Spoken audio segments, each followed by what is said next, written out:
Hi, how you doing? Justin here. Welcome to IM-158, which is Just Use Sound to Improve Now, the last of the Foundation series. So really, by the end of this one, I want you to be able to transcribe songs on your own, if you haven't been already. Now in 5A, which is the chord progressions, we're now mixing up open chords and bar chords. Now they do sound pretty different. It just takes a bit of practice to get used to really hearing which one is which. Now the best thing you can do is play the same chord as an open chord and as a bar chord and listen to the difference, because this is actually the second take of this and I can't think of the words to describe the difference. So here's a G open chord and here's a G bar chord. Here's the open chord and here's the bar chord. Now the closest I can get is that the open chords sound open, which is really helpful, isn't it? Yeah, thanks Justin. Yeah, I wouldn't have figured that one out. The strings seem to have a bit more of a twang, a bit more of a shimmer for the open chords than they do for a bar chord. And like I said, the only way really is for you to play them. A D chord, here's a D, here's a D bar chord.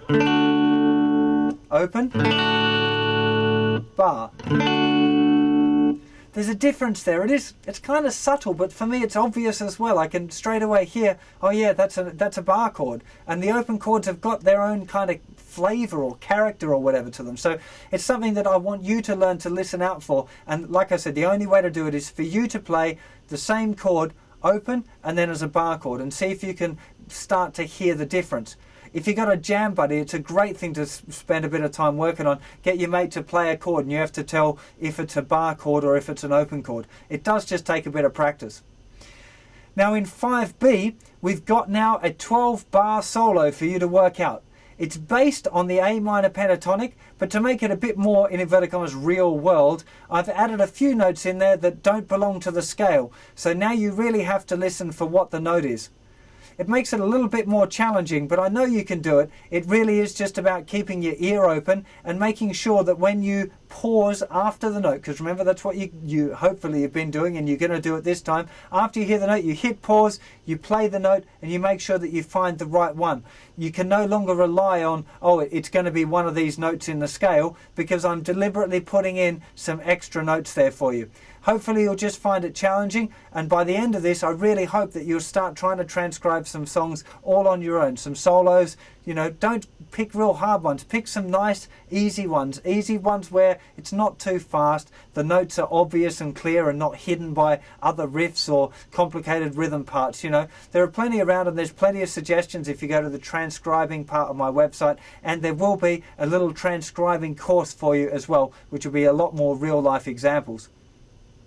Now in 5C, it's the same as 4C, the same things we've got going on. We've got the block of 4/16 notes, eighth notes, eighth note rests, quarter notes and quarter note rests. I've just mixed them up in a little bit harder fashion for you to work out.